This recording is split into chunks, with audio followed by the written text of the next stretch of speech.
Il est jeune, youtubeur, travesti et d'origine marocaine. Bref, il a toutes les qualités pour représenter la France à l'Eurovision.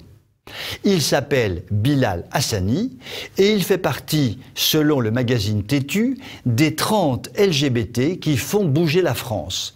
Rien que cela, merci Bilal. Le poisson est tellement gros que même les chroniqueurs autorisés commencent à tousser. L'un d'eux, Mathieu Delormeau, sur le plateau de Touche pas à mon poste, s'interrogeait récemment, je le cite, « Est-on en train d'élire quelqu'un qui est différent ou quelqu'un uniquement sur une chanson ou un vrai talent ?» Les ficelles sont tout de même un peu grosses et la propagande ne convainc plus personne.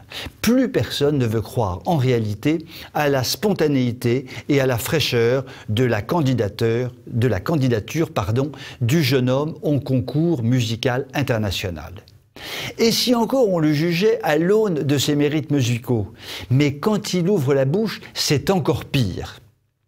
Le monopole de la culture de gauche, le monopole de la gauche en général, sous la forme avancée qu'est le mouvement LGBT, n'est pas nouveau.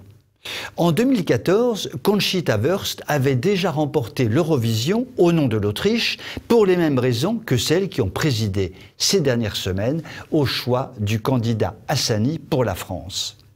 Mais les doses d'idéologie injectées sont aujourd'hui telles que notre grand corps social, qui est un petit peu malade tout de même, ce grand corps social de la culture européenne, suffoque et réagit. Est-ce suffisant pour inverser la tendance?